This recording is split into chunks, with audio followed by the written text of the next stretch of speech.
Welcome to this episode of The Wisdom of Paramahansa Yogananda, brought to you by Self-Realization Fellowship, where each week you can receive inspiration and guidance from Paramahansa Yogananda's Kriya Yoga teachings. The subject of this talk is Developing a Moment-to-Moment Relationship with God by Brother Govindananda. Good evening to you all, and to everyone down in the Pasadena room. We have a wonderful subject this evening. In fact, when I was assigned this class, my first thought was, this is a wonderful subject. My second thought was, I'm not going to make it all the way to convocation without at least one of the monks coming up to me and saying, developing a moment-to-moment relationship with God? What made you the expert? So when it happened, as it did just last week, I was ready. And so one of the monks came up, and I knew it was coming. I know him well. And he said, "Oh, what's your class, acting all innocent?" I said, "Developing a moment-to-moment relationship with God." And he said, "Are you doing it?" And I said, "Are you not?"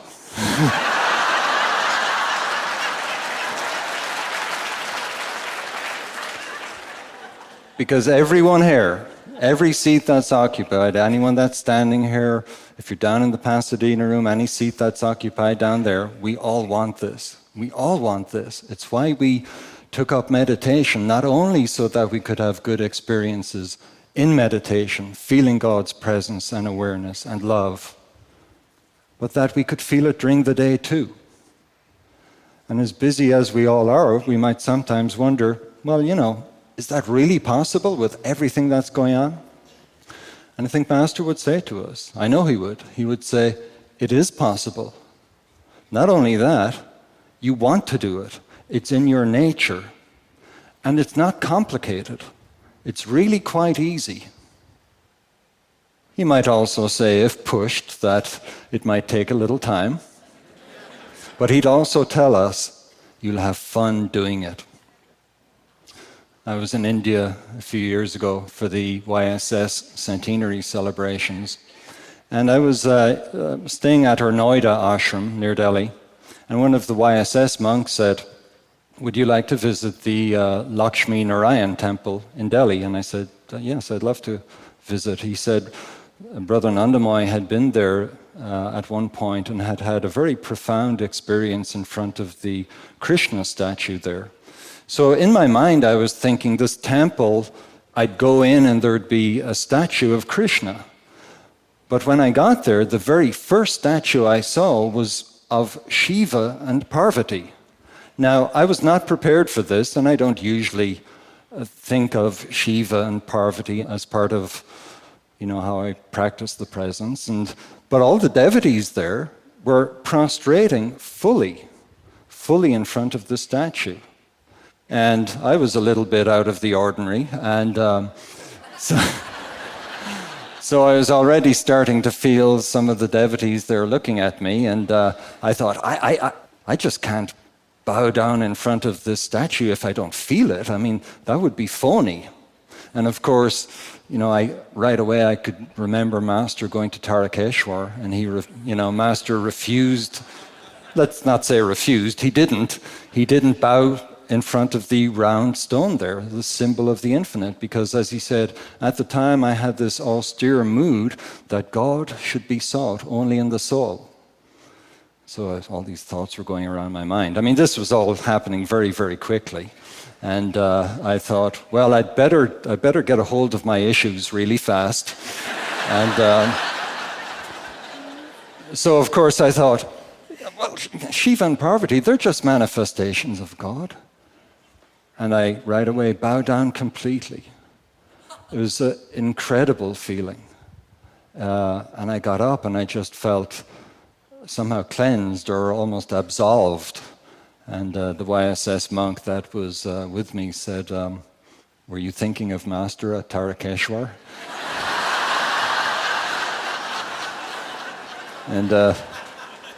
I said, yeah, that and a few other things as well.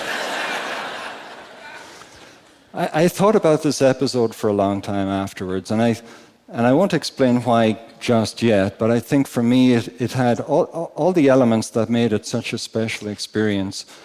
Even though it seems to be a story limited to a particular time and very special place, really the essence of what happened there, I think, these are the principles that we can use and we can apply them anywhere and at any time, so that we can develop a moment-to-moment relationship with God. But I'd like to change tack for a second. And now let's just talk about what it means to be successful in life. I mean, in general. I'm not even talking about, being successful spiritually at the moment. And this is a true story. And a well-known journalist, he was on a flight going from Los Angeles to Washington, D.C., and it was late at night and the cabin lights were dim.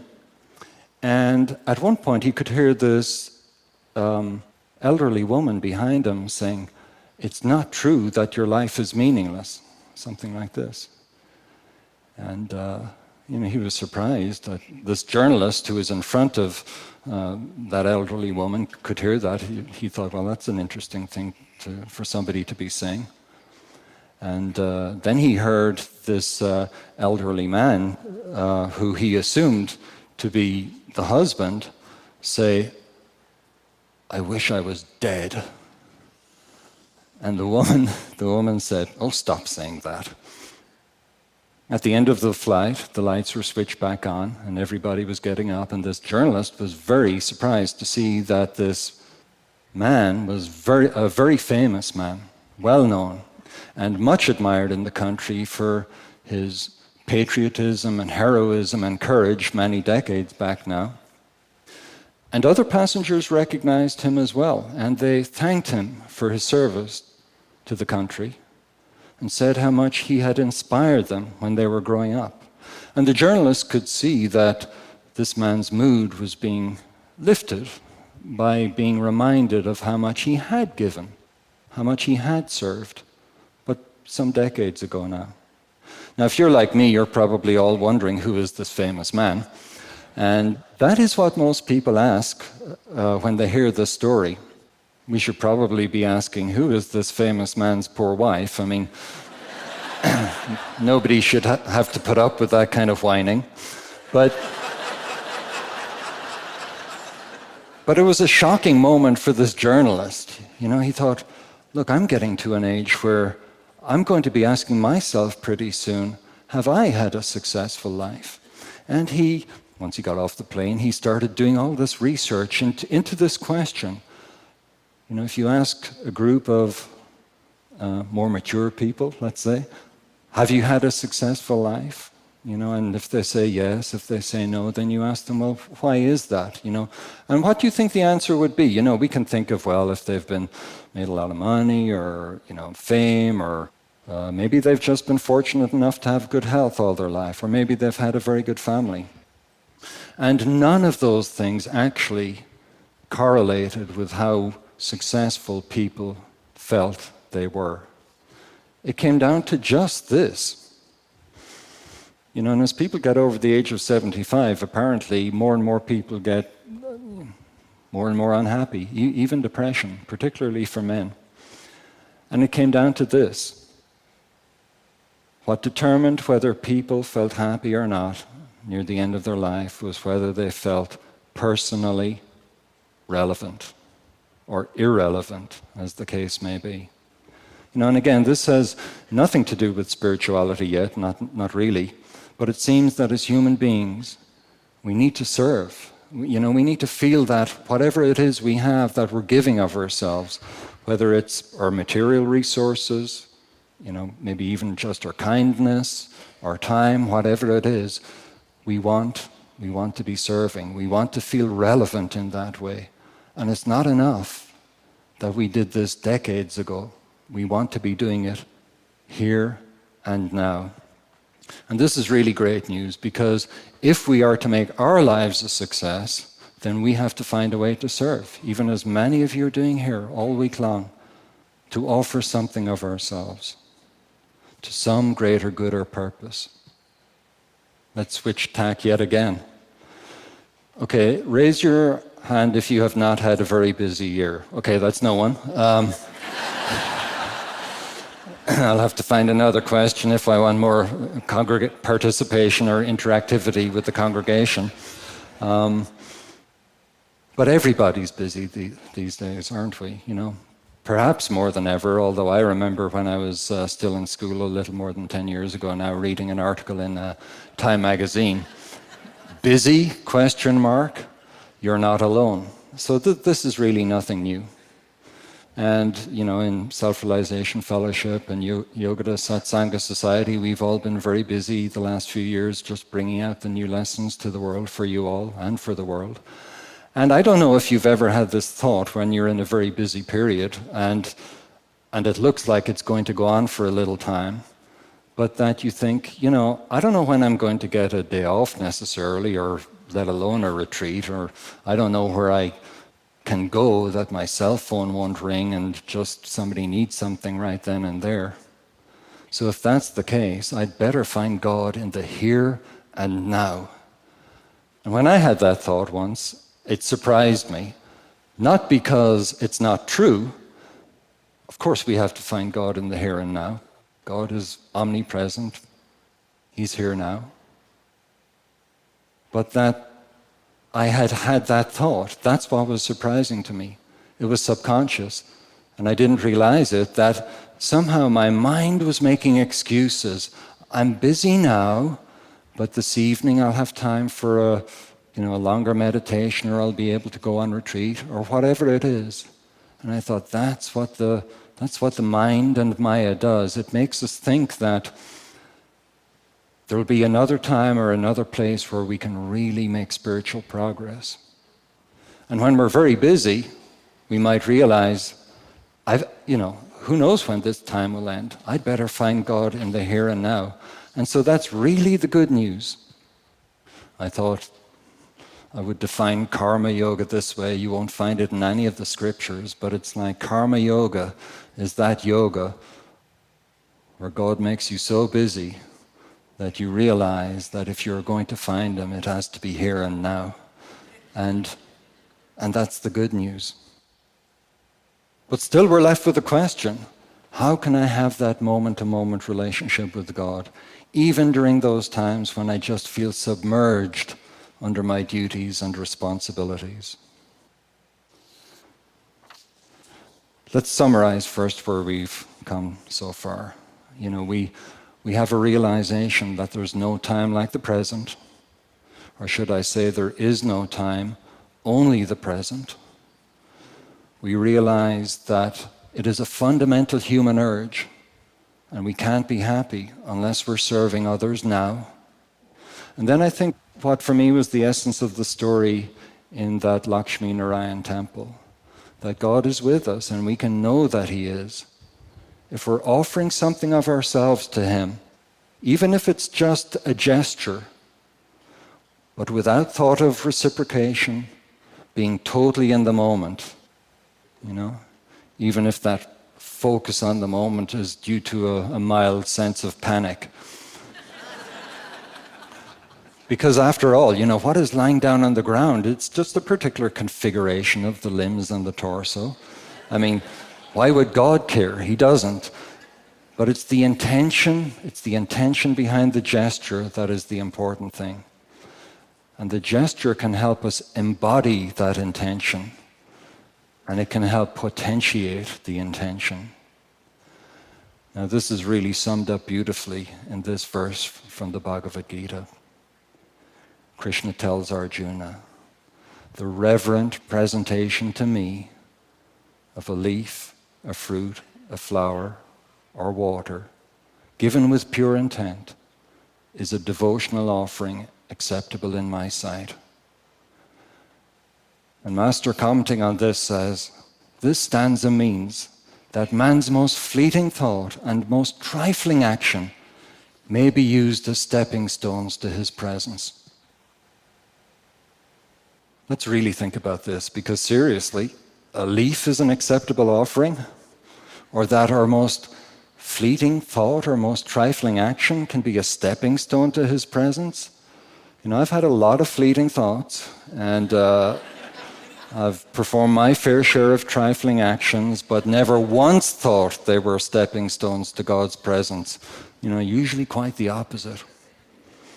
But when this verse particularly hit me, I thought, I'm surely missing something here. It can't be that easy. Maybe I better go back and check the translation. Maybe something got left out, like gift card or something like that.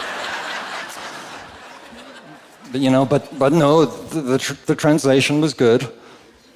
And most every word in this verse, the stanza is important, but I think the most important of all is that word offering. And really, if we can remember only one of the 3 points that we've talked about so far, it would be this one. It can all be boiled down to this word, offering. Because as long as we perform whatever it is we have to do as an offering, it doesn't matter, within reason, what we are doing. If we offer it to God, if the intention is there, it is devotion, Krishna tells Arjuna. It is acceptable to God and Guru. And it's that creates the living connection with them in that moment to moment. In whatever form is most meaningful to us at the time, whether it's sweetness or a sense of friendship like Arjuna had with Krishna, or as the beloved, it's our choice, and that can change depending on how our needs change in the moment. Of course, I had read about the importance of making an offering of our lives way back when I first came to the spiritual path and started reading Master's teachings. But I didn't get it. I thought, I have this career, I chose it. I have this job, I chose that because I like the money, How can I make an offering out of that? It's like I just couldn't make that leap. I don't know why. What part of a leaf, a fruit, a flower, or water could I not understand? I just couldn't do it. I was getting hung up on what were essentially minor points. Of course we want to have an interesting job. Of course we need, money to pay the bills. It doesn't matter. Most work serves society and the people in it, and the God in them, as Brother Nikulananda will be talking about on Saturday. In some way it serves them. And God says, just do what you're doing anyway, but do it for me. Even if we think, hopefully, that's nobody here I know, but suppose, just thought experiment, you had a job that had no societal value. You could still say, this is still an offering. It's more important than a leaf, at least. And we've already established that a leaf is good enough if the intention is there. And, it might be a karmic phase we're going through, so, we'll get through that. And we'll have a more meaningful job later on. Pure thought experiment. We just have to choose that it be so. And it is so. It's always our choice. And then all we have to do is make that spirit of offering our habitual mode of being in daily life. One of the incredible benefits of doing so is that when we do this, then when we sit for meditation in the evening, our minds are right there. When Sri Dayamata was asked by people, it's like, when I sit to meditate in the evening, my mind is restless. She said, I know, and Master taught us that if we want our minds to go deep in God, when we sit to meditate, we must make the effort to spiritualize our thoughts during the day. Spiritualize our thoughts. What does it mean? Ma doesn't say, make sure at least some of your thoughts are spiritual. I don't know. I think she means all of them. Yeah, I know. It doesn't sound possible at first glance. I need to add up this list of numbers in a spreadsheet. How do you make that thought spiritual? But it is possible if the task we are doing has been offered to God. The details don't matter. Of course we have to go about our business and do all these things, keep the body moving and clean and all these things. anything can be done as an offering. The details don't really matter. And this is how we spiritualize our thoughts every day. So we can start each day by affirming, I do this for you.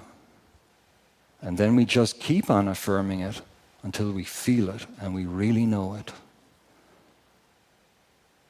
In just a little bit, we're going to talk about how this applies or can apply to our meditations, and that's actually my favorite bit of the discussion.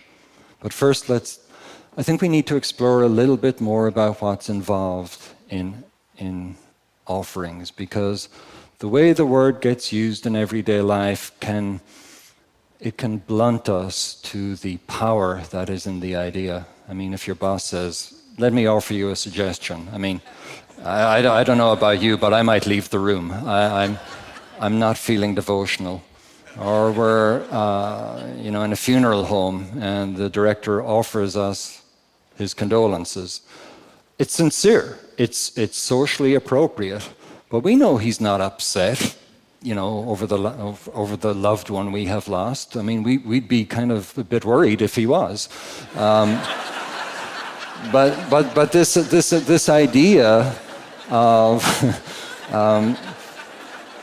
offering condolences, it doesn't conjure up happy times, not normally. So I think we have to really analyze what is involved in an offering.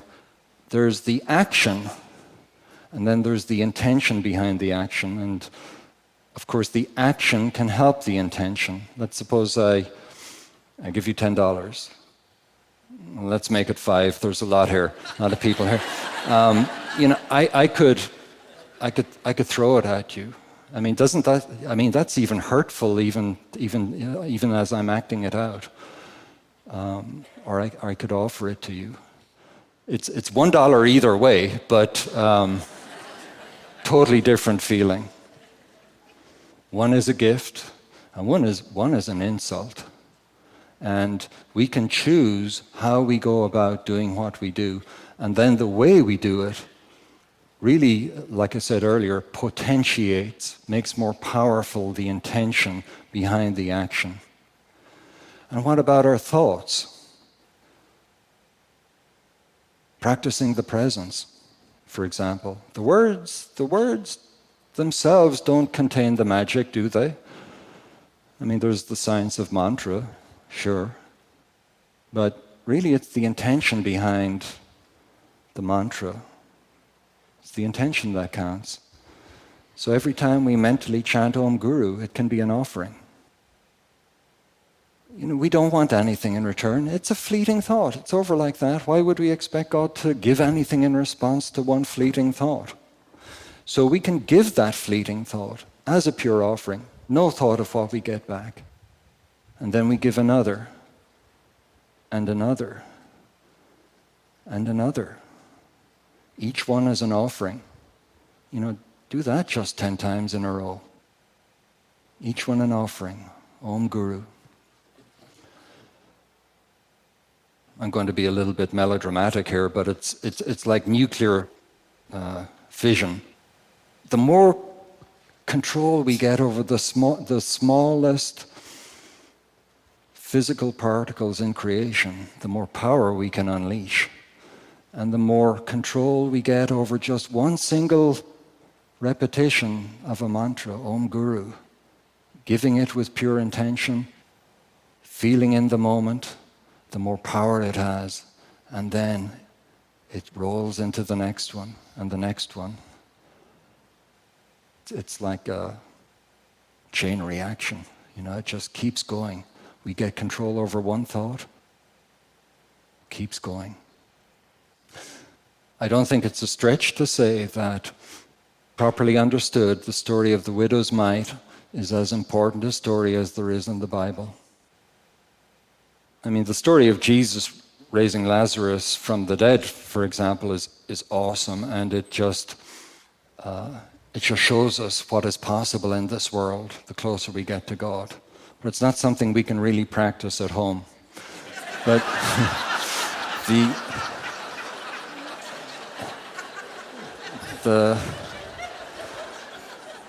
the the story of the widow's mite. We can all do that. We can all do that, and it's powerful. It's powerful. So now let's talk about how to practice this in our meditations. I think when I first read the autobiography and took the lessons, I wasn't able to grasp the importance of making our meditations an offering. I was so captivated by the thought of what meditation could give me, that I could just not focus on the basic point that, as St. Francis said, it's in giving that we receive. And we all know that one of the secrets of meditation is to not seek the fruits of our actions. It's a huge discussion in the final chapter of the Gita. But when we try to make every moment of our meditations an offering, then automatically we are meditating without desire for the fruit of results. We don't have to worry about it.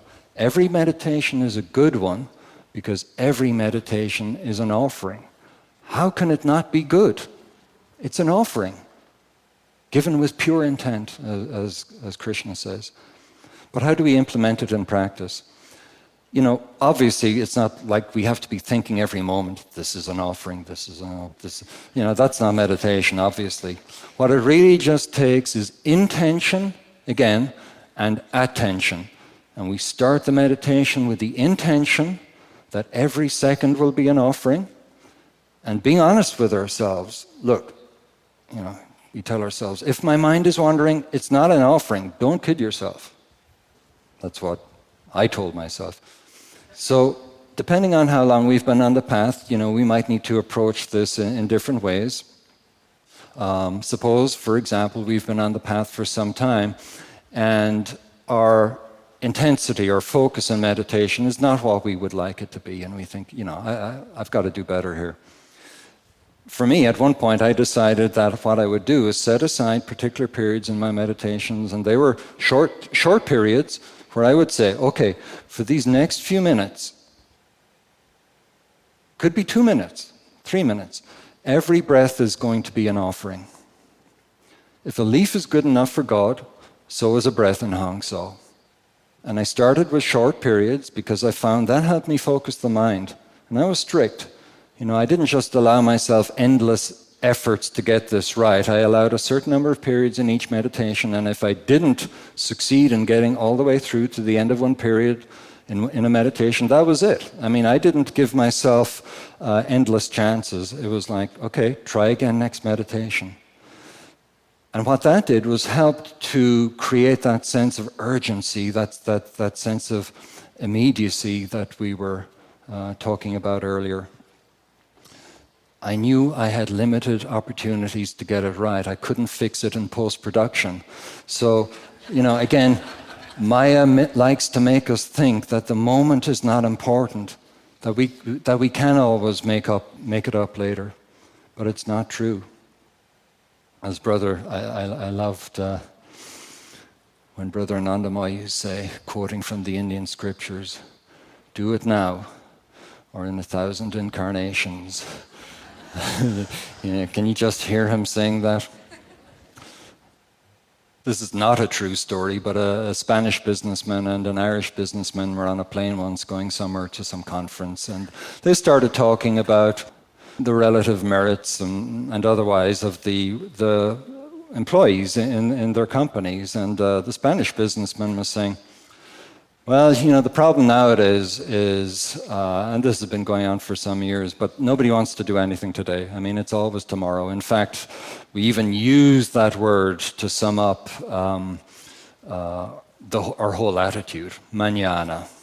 And he says, do you have a word in your language that captures the same idea? And then the Irish businessman said, well, yeah, we do, but it wouldn't convey the same sense of urgency. So,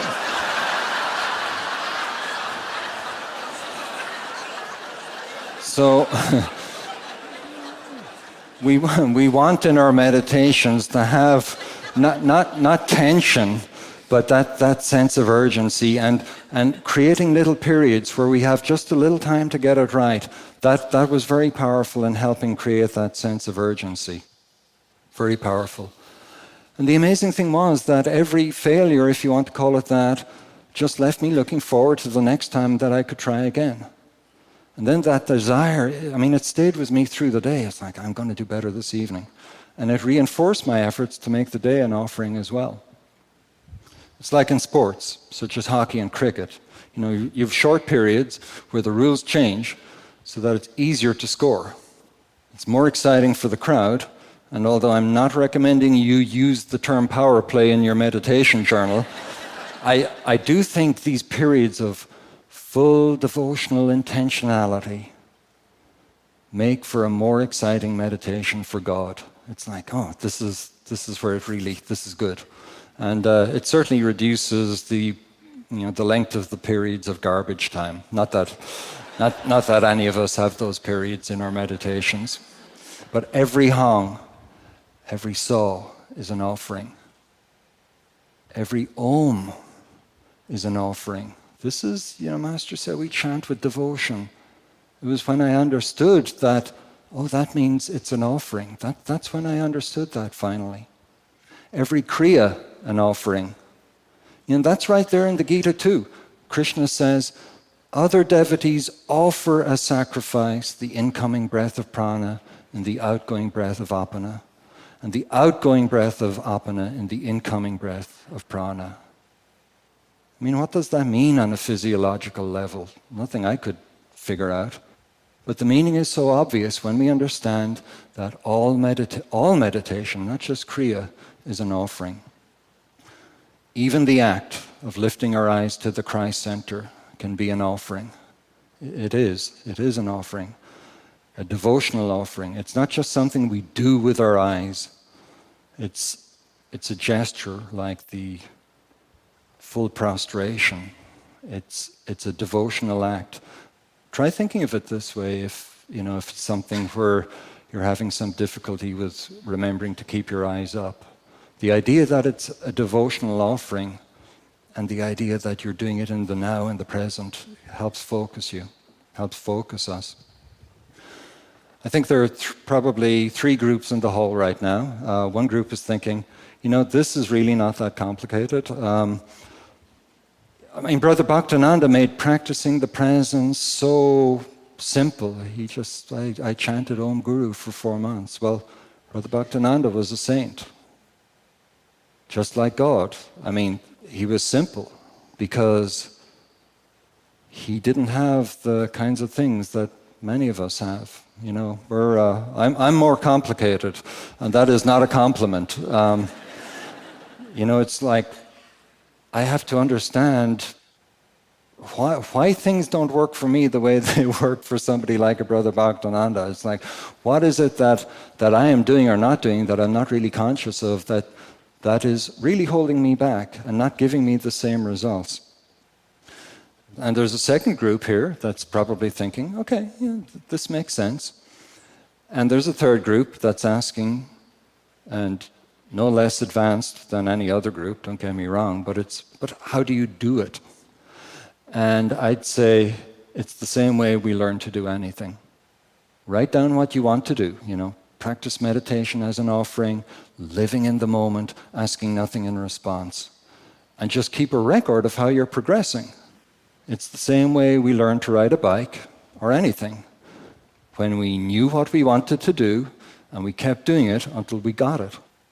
Nobody can tell you what goes on in the brain and muscles to learn to ride a bike. It's just you have that goal and you focus on it till you get it. The way we meditate is just a habit. And if we don't like it, we change it. And it takes a little time. That's fine. And I tell you, when I tried to put these principles into practice in my meditations, it changed everything.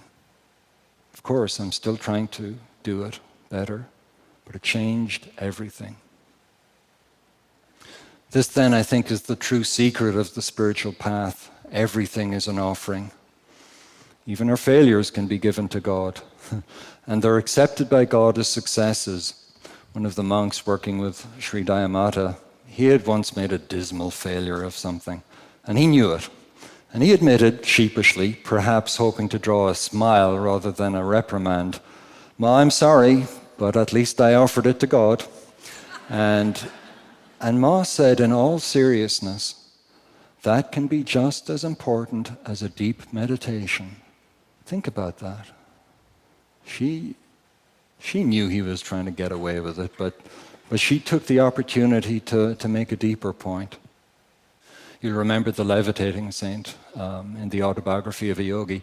To this day in his ashram, there's a sign hanging there. I saw it when I was there 2 years ago. Life is an offering to the divine. Life is an offering to the divine. And the Gita, of course, has a word for this incredibly important concept, yajna. It's not just a practice or a concept. It's an all-encompassing philosophy of life. All-encompassing philosophy of life. Krishna tells Arjuna, worldly people are karmically bound by activities that differ from those performed as yajna. O Arjuna, labor thou, non-attached, in the spirit of yajna, offering actions as oblations. In other words, the worldliness of an action depends only, within reason, on how we perform it, for ourselves or for God. The action itself is not important. A master commenting on this says, the yogi who works to please God alone is already free. Fulfilling his divine mission on earth, he becomes liberated. The divine man performs right actions for God only. His every act is yajna. And then Krishna tells Arjuna in the very next verse that this yajna, sacrifice or offering, it was built into the universe as a unifying principle at the very same moment that God created us. So this approach to life not only transforms daily life, makes our meditations come alive, makes God and Guru very real and personal and immediate. I love that word, immediate. There's no medium between us and them. They're right there. But it also liberates us. But when we're doing things only for ourselves, inevitably the ability to remember God during the day will sooner or later be lost, because we're doing it for ourselves. In the new lessons, Master discusses the importance of this concept of offering in Lesson 5, communing with God through prayer. On page 15 he says, when your prayer offering, like Brother Satyananda was talking about last night, when your prayer offering reaches God, then you will feel his response.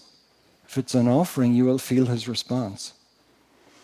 And he says about chanting, the devotional thought in a song must be predominant in the singer's consciousness while the sounds of the words reverently, gently, softly follow the inner feeling of increasingly warm offering of love for the Lord. Chanting is an offering. It's something to practice during the kirtans this week. You know, I know many of you are already doing it. Or chanting is an offering. And on page 22, Master says this, I love this thought. While praying or chanting, do not think of the words, but of their meaning, and intensely offer the thought behind them to God, and your prayer will drop straight like a plummet into the depths of the sea of God's consciousness. It's really not that difficult to think of our actions as offerings, because as I was saying earlier, we're built this way. Even on a human level, we're built this way. We want to serve, we want to offer. And we also have the concepts of renunciation and surrender. And really, I think they're almost like two sides of the same coin. But offering is, let's call it positive, in the sense that it's something we can do. And I think it's easier for us to actively do something. It's somehow not so easy to not do something, to renounce something, to surrender something. It's difficult to understand. I mean, yeah, sure, we get it from time to time, but it's somehow more difficult. But the act of offering has within it this idea of sacrifice, this idea of renunciation. We are giving up something of ourselves if we are giving it to others. But in offering, we're focused on that, the positive aspect of that. As Master said, in the Divine Romance. There's no way to find God's love other than to surrender to Him, master your mind so that you may offer it to Him. They're linked. Now, once we have this foundational understanding of how to live our life, really, because I think that's maybe the key insight in the Bhagavad Gita, the path becomes much more simpler. And now we're ready to build upon that foundation. I'll just give 2 examples of what I mean. I mentioned earlier about Brother Bhaktananda, and he was so simple, and he would just have these simple practices, and they made him who he was. And reading that, I would think, oh, gosh, as Brother Jayananda was saying on Sunday night, kneel into the practice of the presence. And I thought, I remember trying that, and I just kind of got wound up even more. But because I'm more of a, intense person by nature, I guess, that's not difficult for me. But I didn't have that balancing factor of doing it as an offering. But if you get that, but that has to be the foundation. If you have that sense, that spirit as the foundation, and then you add on top of it the intensity, that's when the intensity really works. A second example of how to build on the foundation of yajna. We can use the power of our imagination to make what we offer come alive even more and become even more powerful. One of the devotees attending convocation a few years ago told this story, this Brother Paramahansa, this great story. He was, perhaps still is, a taxi driver in New York City, and he said, "Brother, let me tell you a story. Let me tell you a secret. Every day as I begin my shift, I open the front passenger door and I let Master in. And he stays there the whole day. And every fare I get, they don't know who I'm taking to their destination. He's not really there, but he is there because I feel him. Master never leaves the car, and at the end of the day, I leave him out. And brother, here's the thing. I never charge him. Now that's an offering, okay? Of course, Brother Paramahansa said to him, "Benny," not his real name, but what happens when someone gets in the front seat? Which happens. And Benny said, then Master has to move over into the middle. And I lean on him. So this is offering compounded with this power of imagination that God has given us to make everything become so much richer.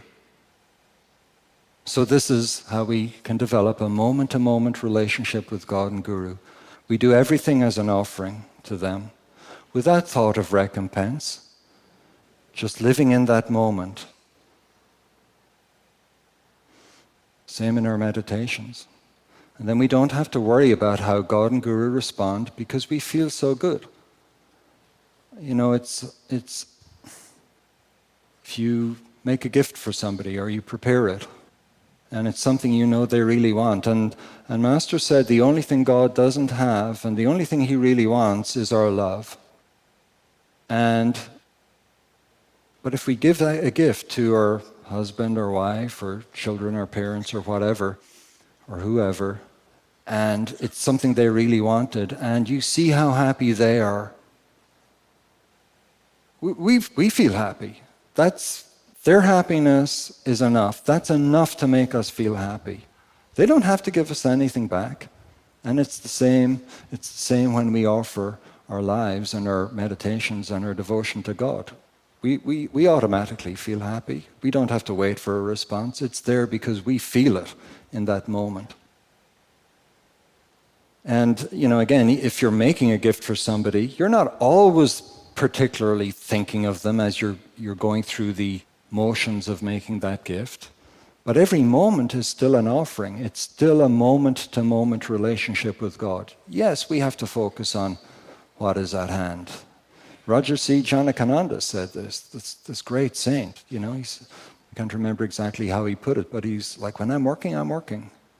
But it doesn't mean that we can't have that relationship even at the same time, because Roger C. was doing everything for Guruji.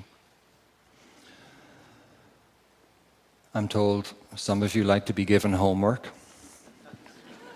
I don't have any use for it myself, but can I offer you a suggestion? I know it's something that many of you here are already practicing this week because you've told us.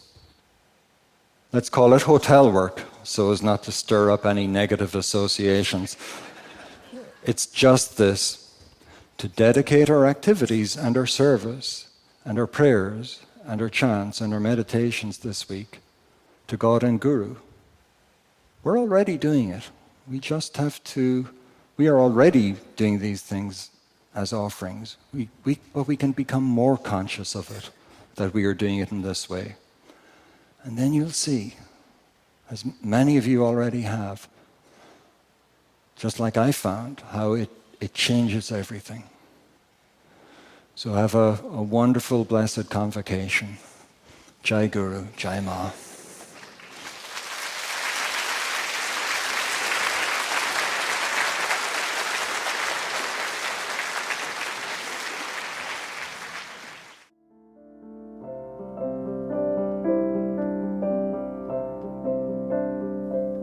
This has been a production of Self-Realization Fellowship, a non-profit organization founded by Paramahansa Yogananda in 1920.